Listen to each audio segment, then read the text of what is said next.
All right, good morning, everyone. Welcome to day 3 of CoRL. I hope everybody had a fun night last night.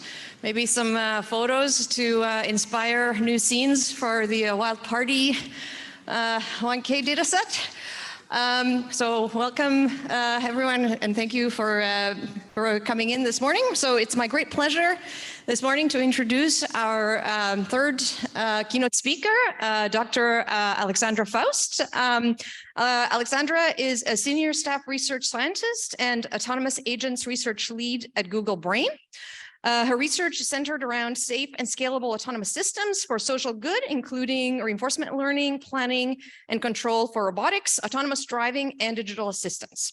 She earned her PhD at the University of New Mexico, and before that, she did her master's at the University of Illinois at Urbana-Champaign. She has won a number of very prestigious awards, including the IEEE RAS Early Career Award for Industry, the Tom Popcha Award for the Best Doctoral Dissertation, and a number of Best Paper Awards. So it's my great pleasure to introduce Aleksandra, and thank you for joining us. Thanks so much, Dane.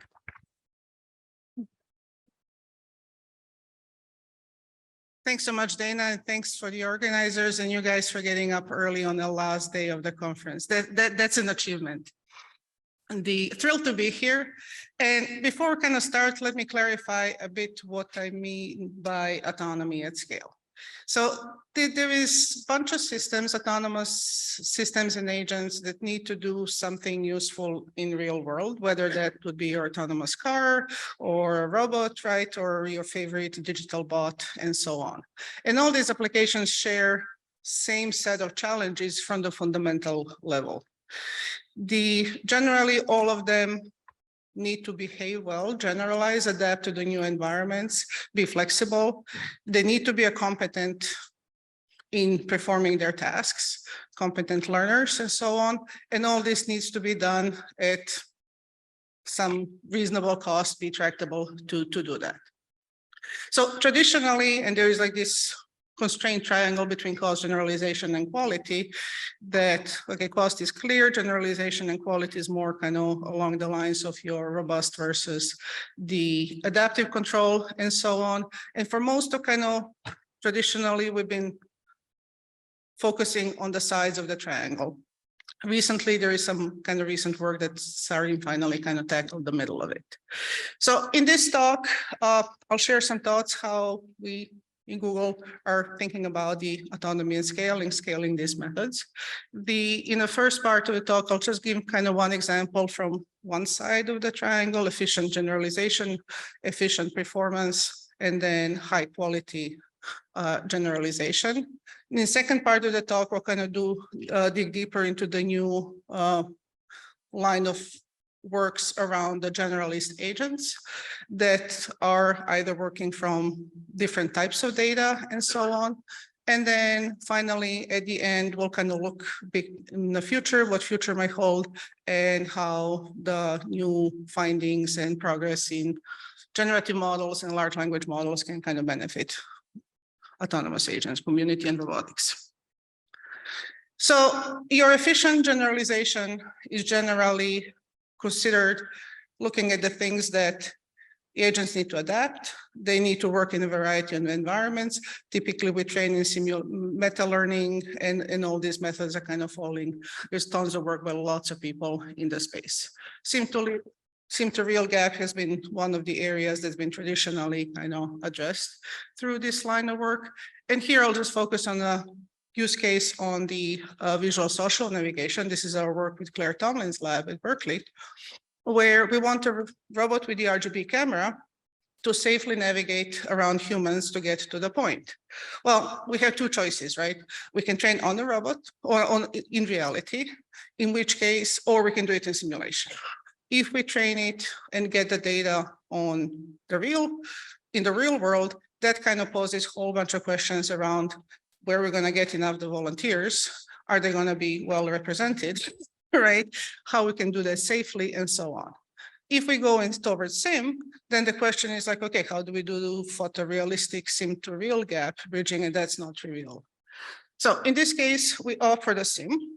And it's actually fairly simple, combining two data sets. One is the surreal data set of humans. I believe Karen was on and with this Stanford large scale indoor buildings.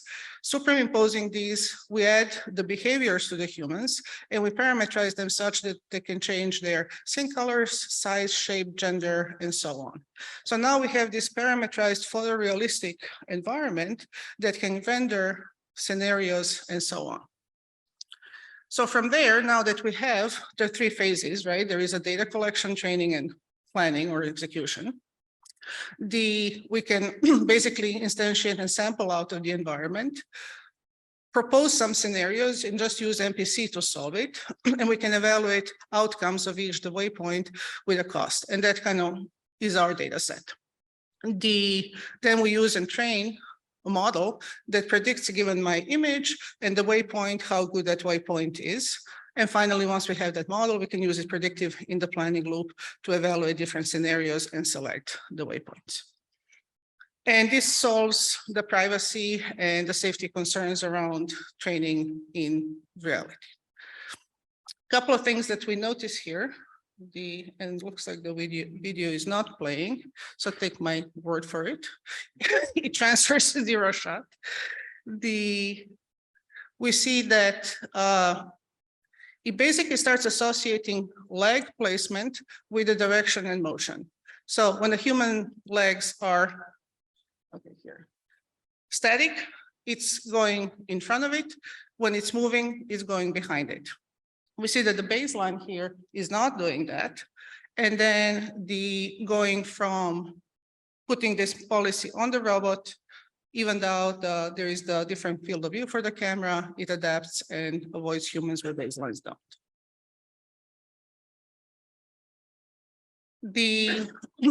On the efficient training side of things, this is your bread and butter of reinforcement learning, how we can get more sample efficient policies. There's tons of work in offline RL and so on.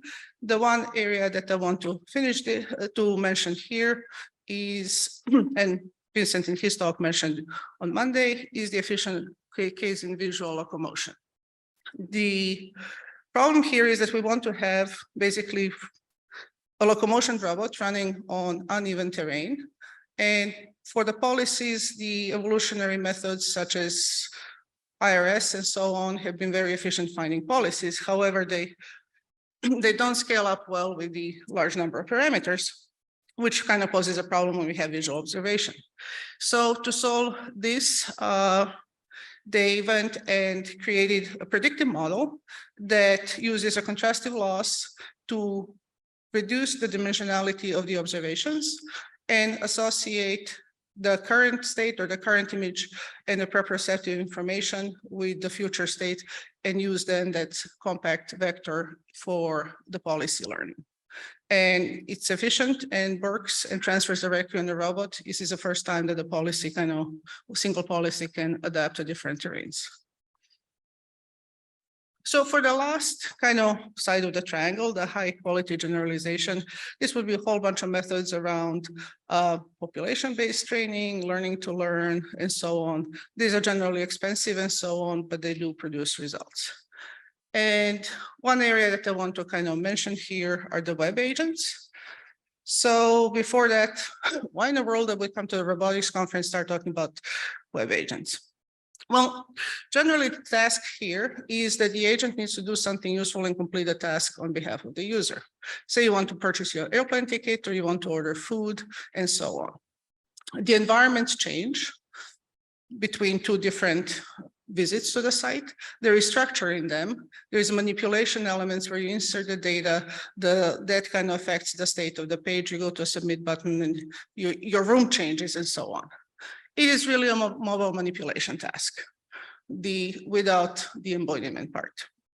And it poses the same problems that we see in robotics, right? We cannot easily do this in real environments. Who would like 1 million iPads as a training data set? It's expensive, right? There is also a question that the benchmarks are 2 orders of the magnitude smaller than what real problems are. And The state of the art at the time was that you need to do millions interactions with real website to actually get a policy that works only for that use case and does not generalize. So we're here interested in how we can do the policies that generalize across many different websites and tasks and so on with a zero-shot learning. So then we actually go and model the task through Petri nets. And it's kind of a little bit out of there. The idea is that we can define the tasks, then we can have the set of learnable tasks. We can kind of separate our training and evaluation test set and kind of be able to measure carefully the generalization and so on. And the idea is that in these tasks, you have semantic primitives. This would be things like, I don't know, enter first name or your credit card information and so on.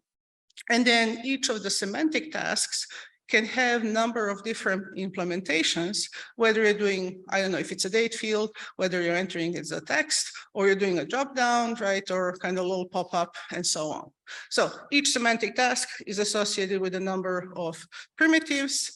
And then when we're kind of grading the environments, you can place the semantic task or kind of sample out of the primitives into a number of rooms and connect them between two of them. So starting with about 45 primitives, that kind of induces a task space of about 10 to the power of 12 learnable tasks. We also find there is one-to-one correspondence between PetriNet definition, which kind of defines environment and so on, to the POM MDPs. And our question then becomes, can we find a single policy that maximizes the expected return over this family of the POM MDPs? Nice things about kind of knowing this structure is then we can also measure the similarity between the tasks and their complexity and so on, which might not be able to do otherwise. So from there, we release the generative environment. It's a benchmark there that you can basically sample, and there is the evaluation set, and beyond the website, it covers basis and mining. The question still remains how we end up training this. In reinforcement, these are long horizon tasks. So your out-of-box reinforcement learning has sparse rewards, right? It's not easy to do and so on. So we opt for a curriculum here, and we're co-training the designer network, LSTM, and the agents under training. So the designer LSTM, its job is to basically decode and generate the environment that is at the right challenge for the agent to learn. Gives that task, we train population of agents, they train on this environment that's been given to them, and report back the regret, which is basically approximated as a range between best and the worst performing agent in the bunch, and the best agent's performance. And then designer network is trained with two losses. One is the budget loss that says, hey, how many of the design elements should I put? And basically encourages when the best agent is doing well, so it's like, okay, let's kind of up the challenge a bit. If the best agent is doing not well, then it kind of reduces the number of elements. And regrets loss is same loss from the paired paper that basically ensures the variety and the diversity of the tasks. And basically says that if everybody's doing the same, so if everybody is not performing well, maybe this is infeasible, so try to kind of sample different primitives and so on. If everybody is doing really well, maybe this is easy, so try something else, right, and so on. So the two networks then co-train themselves. And then we evaluate on holdout set, website not seen before, you can kind of see here how it rolls out. So what do we see here? We see the trend that the environments become more complex as the training progresses. So early on, the pages are small and so on. Later on, they become bigger. We see that they generalize to the new environments. And as the as the training progresses, your blue line here shows that it continues to increase. The baselines, which is a manual curriculum, and ablation on paired with that would be the green line, are not doing so well.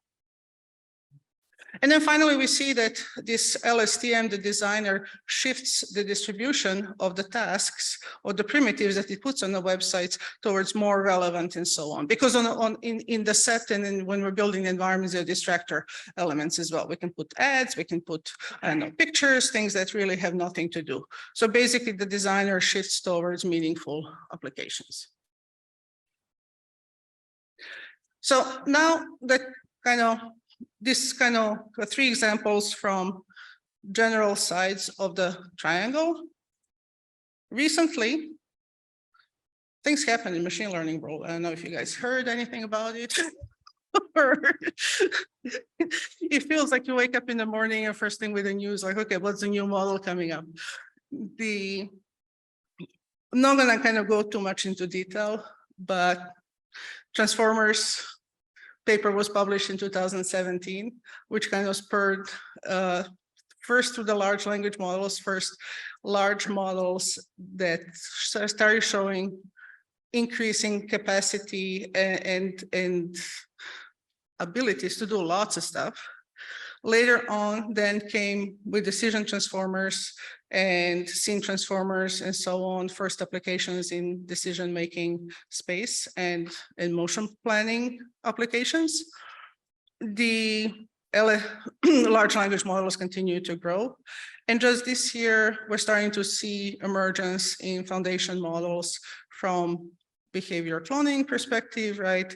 And so on.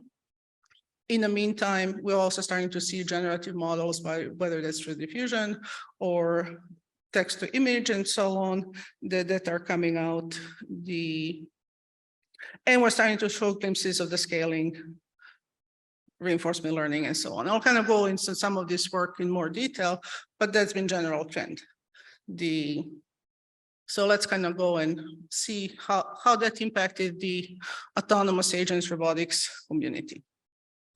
I'm going to go through in the order of the data that we need for training. So first discuss a couple of examples where it's really behavior cloning. So we need fully expert data, then go more into how we train the models when we don't have all the expert data, and then finally go with how much can we get away with poor data.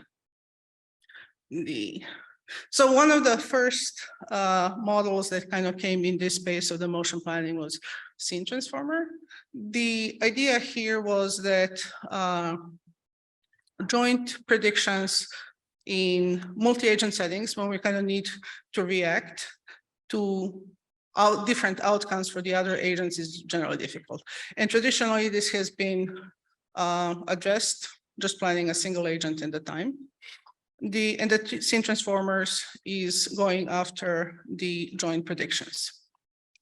And the key finding here is that starts to try to apply the large language model architecture, decoder encoder, to decode the scenes, and then to encode the scenes and decode the outcomes or the behaviors in the future.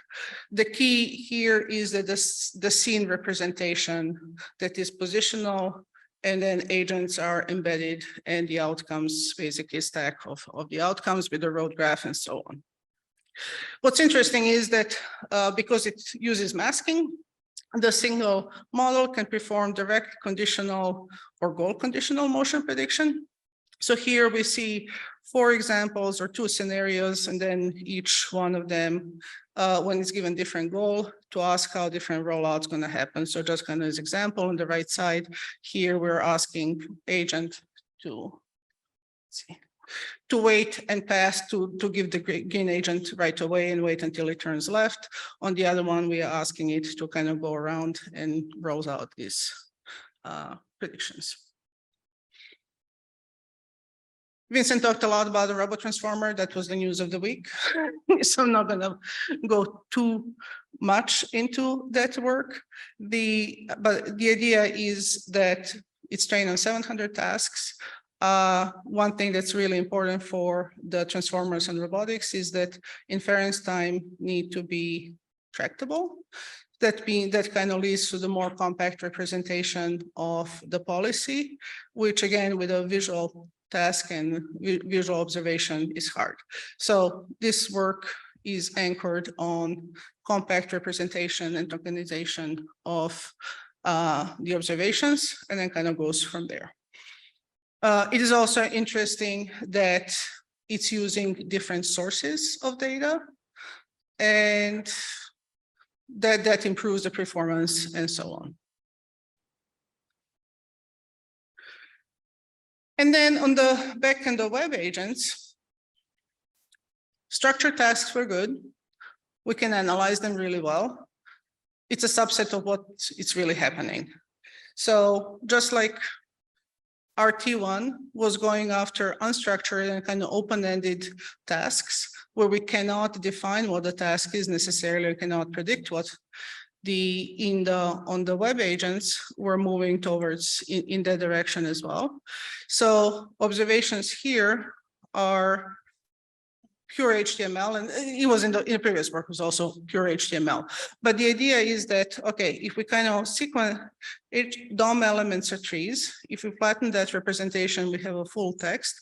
The relevant information can be arbitrary to the left or to the right of the information that we need. And that's challenging for large language models and so on. So we proposed 3 tasks: semantic classification. So if I have an input field here, what is its semantic class? Description generation, which says, okay, find me the label, which is not trivial in this representation. And then tell me what the navigation agent, the navigation action should be for this case. And this is okay, if it's a first name, enter the email address. And we use variety, train variety, or fine-tuned variety of the large language models. For this case, just in the space of the navigation task, we see that large language models reduce the need for data about 200 times compared to the prior methods. Which means what's interesting is that some of these, like T5 architectures, do not have HTML in their corpus at all, training. And yet they're still able to kind of understand it with some fine tuning and so on.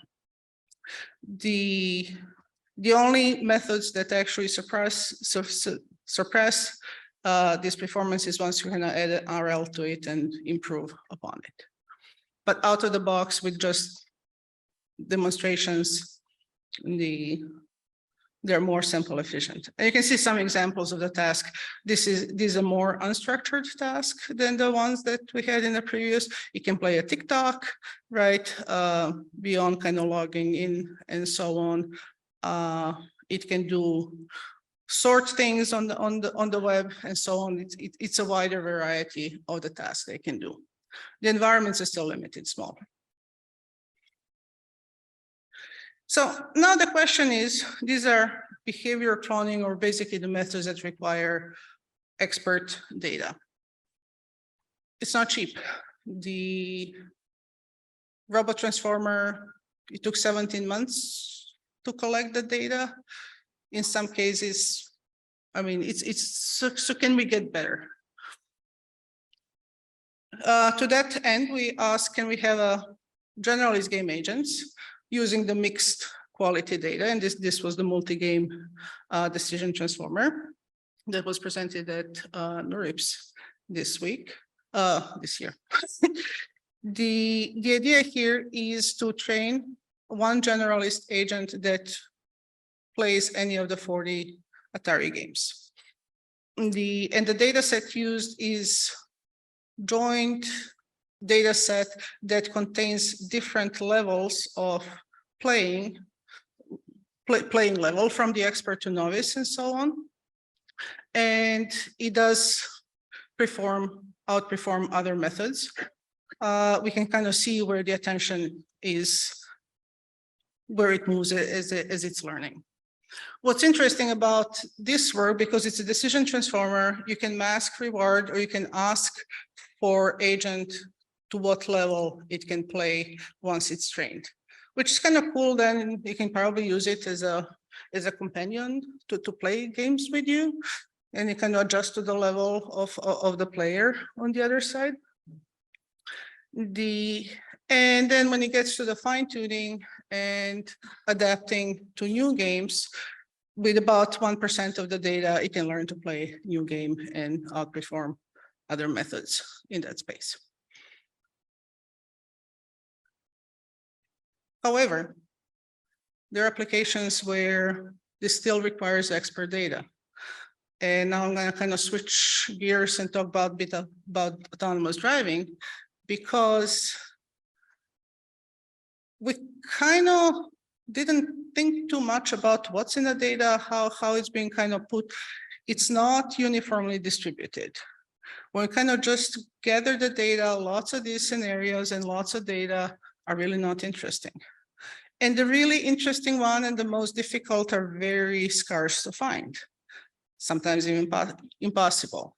I won't even say that we don't know what we don't know, but when it gets to the kind of difficulty and the more risky scenarios, things near collisions, and so on, data is very, very scarce. So if we just rely on learning from expert demonstrations, it's going to heavily bias towards very easy cases.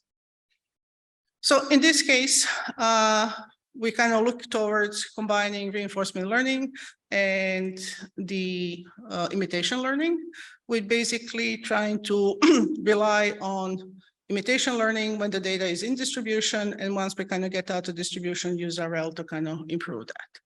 This is not generally novel idea.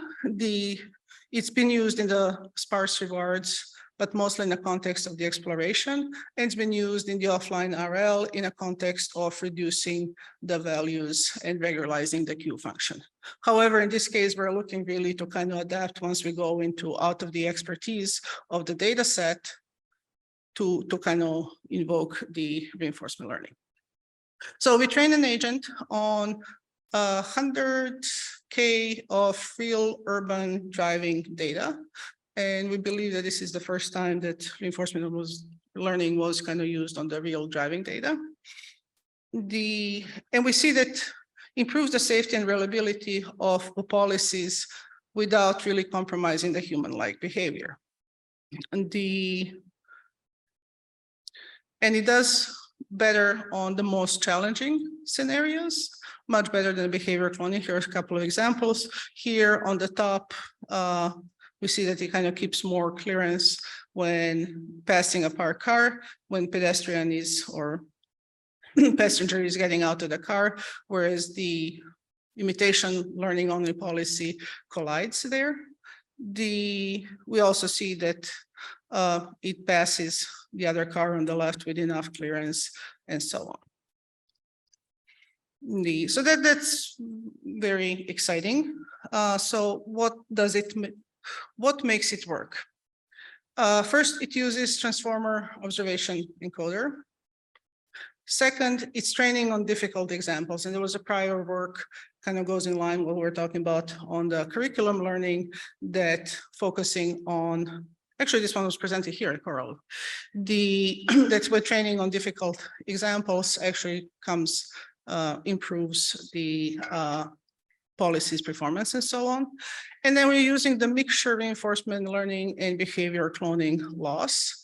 And in this specific instance, using behavior cloning and soft actor critics, so the name is BC-SAC.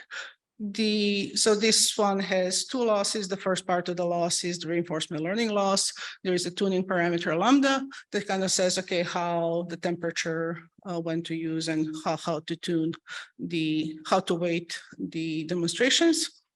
And then reward is simple. Don't collide, stay on the road, and then make progress. And when I said it keeps the human-like behavior, we can see here the first two on the plots on the left are acceleration. The two are the tire angles. The blue plots are the distribution of the human demonstrations. And then the first and third are the behavior cloning SAC, our method, versus just pure reinforcement learning. So pure reinforcement learning diverges more it produces different policies than what humans do. The behavioral cloning SAC is keeping within roughly human demonstrations with kind of intervening when it needs. So I'm very excited about this work. Now, back to the reinforcement learning, why it works, when it works, when it doesn't work. This work still required some expert demonstrations. Reinforcement learning, at least kind of on a paper, should let you avoid that. We still don't know how to scale it. So the work Avril, Rishab, and several other people done was presented at iClear this year, digs deeper into what is preventing reinforcement learning from scaling up. And it turns out that in supervised learning, the large capacity models benefit from implicit regularization. In reinforcement learning, on the other hand, when we kind of have in the loop training, when we're doing the backup from the unseen actions, that leads to what's called co-adaptation, where features of the consecutive state action tuples become very similar. The dot products between two of them start rising without really improvement in how the policies are behaving. This kind of ends up getting to these degenerative features, and convergence, it tends to kind of converge to not well-performing policies. So we know now what's kind of in the way of the reinforcement learning, and then they find a nice solution. You just add a simple DRT regularizer that basically regularizes the features. And in the middle plot, we see that the blue line is with the regularizer, that the feature quality keeps improving over the training. And then on the right side, we see that on grasping tasks and in simulation, and on Atari games, the performance of the agents improves as well. And this is very, so if there is one thing to kind of take out in this slide, use the explicit regularizer in the value-based RL. So then the natural question from that is, okay, can we use the high capacity models in the offline RL and use suboptimal data and improve on top of it? So this is the, again, same group looking at the generalistic game agents, much like the multi-game decision transformer. In this case, the network is ResNet with a feed forward and learn spatial embeddings. And it's you learning 40 games with kind of each head, a separate head for each of the games. And we see that actually does outperform, it's using the suboptimal data, and the result of the performance is 2.5 times better than the data it was trained on. It outperforms decision transformers, it outperforms behavior cloning, and so on. It also fine-tunes with the same 1% of data needed that we saw in the decision transformers to the new games.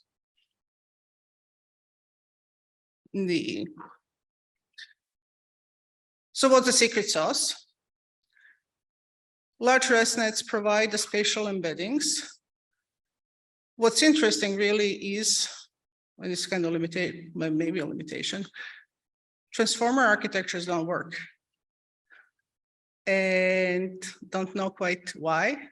We're hypothesizing that it might be that the ResNets are just kind of sharper tool for, they're smaller, more compact, kind of pre-trained already with enough relevant data that maybe not, or maybe there is something that, because again, we've been kind of seeing very consistently that the transformers overfit to the data, and it's very hard to kind of get them out there. Jury's out, we'll see. The second is that using the cross entropy loss, and distribution representation, which I believe robot transformer was also using the cross entropy laws. That was one of the key findings. And then third is the feature normalization from the DR3 work enables the propagation of the features. It's going to be interesting to see how we can kind of scale this up and so on. So speaking of scaling, we see here that across 3 different applications, so the web agents, which using the behavior cloning, the multi-game decision transformers, which use this mixed data, and scaled Q learning, we can, with the increased capacity, we get better performance. It depends on the architecture. So on the scaled Q learning, ResNets you get more bang for the buck out of scaling up the ResNets than other architectures. Some of them just plain don't work, like CQ and Impala. On the web agents, the loss is log, or the improvements are log. So you're basically hitting the point of no diminishing loss in increasing capacity, but it's still kind of getting some performance. And then in the multi-game decision transformer seems to be kind of going more or less linear for the decision transformer architecture. So there is basically consistent finding across these different models that size does matter, and it generally better. How much better, which architecture and so on, I think there's still lots of work to be done in that space. And there seems to be consistent results on the fine tuning requires about 0.5 to 1% to adapt to the new domain task, however you're gonna call it. But then there's another theme also forming, data matters. Vincent mentioned in his talk on the robot transformer, the diversity of the tasks was important. On our curriculum learning work, and there's lots of other work kind of in a similar setup, I hinted already here that if you look at the blue line and the red line on this spot, the data is sampled out of the same distribution. It's a curriculum. The only difference is the order that the data is presented to the agent. So what does that mean? It means that how we nurture these agents, what data we provide them, how we train them, it really, really matters. And I think this is something that kind of as a community, when you start looking more in what is really the role of the data, how much data, what kind of data, how it's being distributed, where are giant holes in the data that we just can't fill in, and so on. And then what is also the role between your standard like architectures, losses, right? What would be your agent's nature? When do we invest in more architecture, like in losses improvements, and when we kind of invest more in the data improvements and so on. So are we done? Okay, things are starting to work. Cancel CoRL next year. We're done. Nice to see you guys. I don't think so. So it's really exciting progress. And I think that what we're going to see in next couple of years and whatnot, it's going to be even more interesting because things are starting to really work. And specifically, now we can start tackling problems that have been tackled kind of in the background, but not really much and so on. We have now ways to communicate with robots, with agents, right? So I think the human agent interaction field is going to really blossom, and we kind of start focusing on anchoring these in good, socially good applications, methods for building user trust. We're kind of past the time where we can say, hey, here is my cumulative reward, things are working, right? We have methods towards interpretability, being able to communicate preferences to the users, agents explaining themselves, and so on. We need ways to learn or scalable, in a scalable way, new skills. Traditionally, we're doing this by adding a new loss function or a new reward function, and then we tweak it. This is not scalable, right? And so what is a sustainable way to do that? There is still big challenges around digging into the data. What is the long tail data? There are applications. I'm going to argue that really in these large scale open-ended tasks, there are areas that we just will never ever have data coverage. How important these areas are, we don't know, but maybe there should be methods that we understand, right? How do we handle auto distribution challenges and so on is going to become more and more important. And I'll talk a little bit about benchmarks. But then there has been big progress in large language models and generative agents and so on. So it's kind of look into how these can help robotics and autonomous agents.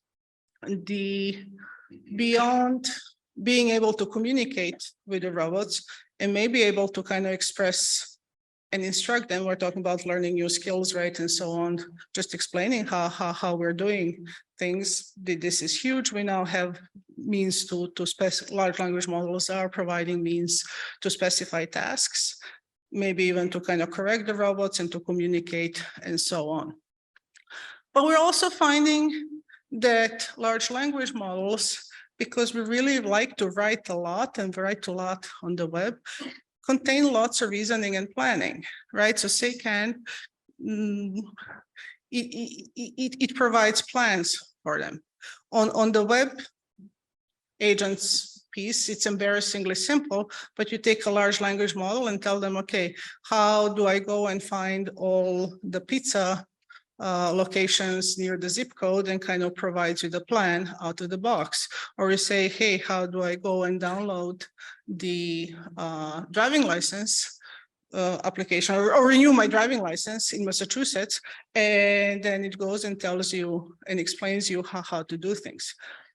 And if nothing else, these are good initial plans, right? That the planning and then control can take, and we can refine them if we can figure out how to do interactions, right? And the update models in a sustainable way. So I think really that this area is gonna be a big in the next year coming up, and very exciting. The other big thing that happened this year are generative models, right? Here are just some examples.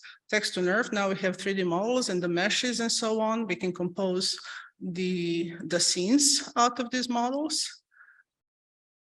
The diffusion models with the super resolution, I really like this image with the water splashing. How difficult would this be to do with a fluid dynamics simulation? It would be very computationally expensive and difficult and so on. And it's like, okay, a glass bead falling in a water with a huge splash. And then there is a big work coming out in text to video. This example here is toy example because animated GIF and so on size. But if you go on the website, you can see up to 2-minute plus videos, things like first person, give me a video of the first person view, riding a motorcycle in downtown San Francisco with the pedestrians, and then I'm turning left and so on. And these are the things now that we were having these parametrized, constructed simulations that were pretty expensive to build. But one can imagine using kind of languages, generative models, right? In simulation for training and kind of new sources of the data, especially if we're in this kind of mixed data setting where maybe you have some real data and some expert demonstrations and so on. These are not always accurate and realistic, but that's okay. It's kind of providing a little bit out of distribution error to that. So it's very interesting and exciting area. And then last, we've seen in last several years release of the open source real world environments for these decision-making, sequential decision-making tasks and so on. Circuit training, Minibob, and so on. Each one of these is an environment, is been verified on the real system, which means we don't necessarily need to run them on the system. So we can use simulation and we kind of improve on top of it, right? We can do that. However, this new change of generalist agents and foundation models, mixed data, the role of the data, we're changing not just the loss function or whatnot, right? We're really kind of shifting the field towards combination of the imitation, reinforcement learning, whatever methods figure out the data. We really need to rethink the metrics, right? The good old performance over number of samples is not sufficient enough. Maybe we should start thinking into what's the cost of obtaining the data set, right? In order to get a certain performance. Once we're kind of on the evaluation side, who is just happy with average performance over the entire data set? We need to have more fine grind, I guess, view. And maybe autonomous driving community is actually one that's doing kind of the forefront on the statistical evaluations in dynamic environments and so on, and seeing where things are working, when they're not working, levels of the autonomy, and so on. So we're thinking, and if you're interested, do let me know, to build a benchmarking suite that starts with the existing open source real-world benchmarks. We don't need more environments. We have many of them laying around. Where the hard work is really rethinking the metrics that are relevant for the current and the future state. And the idea is to engage community and kind of get a consensus towards that and then iterate. It's not the first release not going to be enough. We can always iterate, add more environments, right? Add more metrics and so on. So with that, I want to thank you. I want to thank the amazing team who is also awesome at the escaping games, and yeah, open to questions.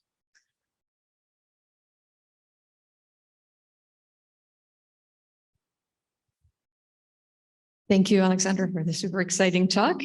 Any questions? Okay, well, questions, yeah. Hey, thanks, Sandra. Really nice talk. So I'm on team scaling. I'm on team big models. I absolutely love the scaling up all of machine learning. It does bother me, though, that when it comes to reasoning, the things like the web navigation, things like SECAN, we are seeing that we really need to go really large for things to start kicking into gear and to really start having this kind of very good reasoning behavior. And we're still at the beginning of the scaling curve, even when, you know, we have 500 billion parameters models. Any thoughts on how we can materially change that? I feel like there is a gap there that potentially the community hasn't really figured out how to do efficient reasoning. Thanks for the question. It's going to be interesting. Maybe one way is to kind of be very careful on the applications that we anchor on. And there are two reasons to do that.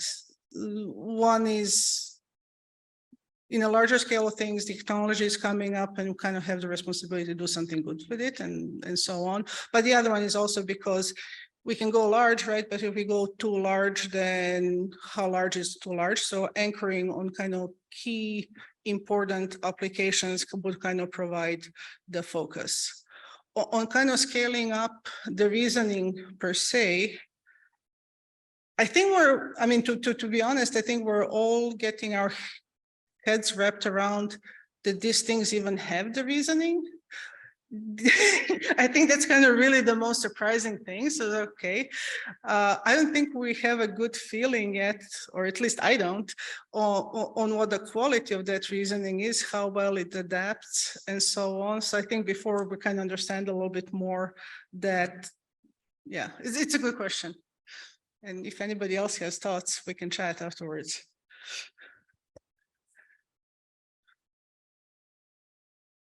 Thank you for the inspiring talk. I think this idea about data diversity mastering is really interesting. And I wonder if you have any thoughts about whether it's possible and whether it's valuable to work on systems that are able to discover the new types of diverse data that would most efficiently improve their capabilities. Yeah.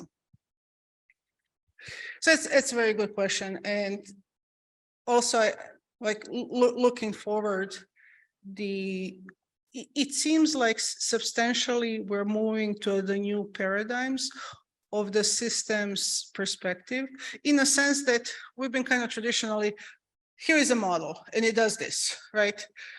Good luck with that. The question that it almost sounds like we need to be, well, we need to be kind of thinking about the uncertainty and almost have the additional models, kind of think of the system of the models, one that criticizes the other, right? And understands what the gaps and the strengths of this model that we're training are, and kind of go from there. But again, I think it's going to be a community effort to get there. Thank you. Thanks a lot for your talk. That was amazing. I loved your point on the long tail for the performance, right? That's amazing. And that was discussed this week a lot also. But there was a question I had about the generative models, where sometimes when you see the performance, what they output, the good outputs seem to be very much on the long tail. So it's not, they have like good performance and average, and sometimes they fail. It seems like the very good outputs they can produce are sometimes on the long tail. I was wondering what your thoughts on like this kind of duality.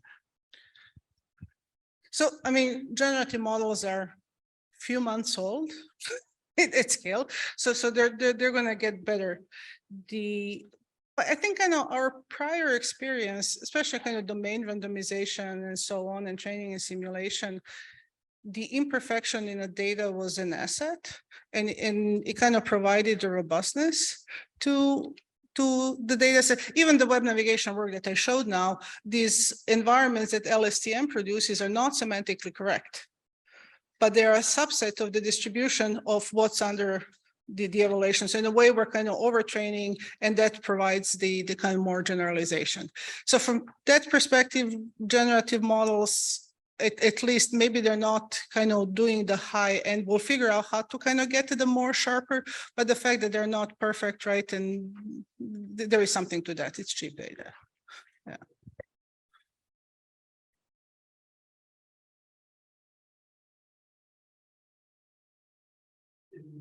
Very interesting. What I thought the most interesting single thing was showing the design which showed that curriculum learning was very important. So you want to follow the example selection with the aspects of combination of activity and curriculum learning. So in a reinforcement environment, can we get vastly more efficient?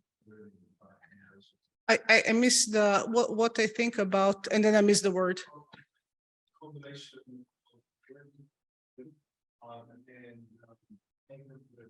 Oh.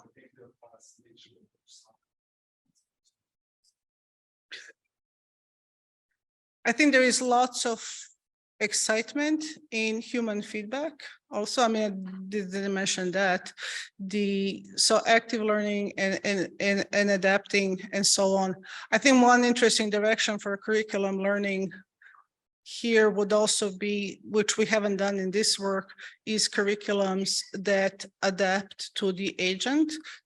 So right now it's kind of it's open-ended in that sense, but if the curriculum can know and understand and kind of assess the capability of the agent that it's training, and we're kind of, let's focus on internet on the interface, then you can kind of swap, and that agent you can train a curriculum with the agents and then swap it and potentially have a human there and kind of get in that active learning setting. That would be exciting. Getting the signal that, so please join me in thanking Aleksandra for the super interesting, exciting talk. Thank you so much.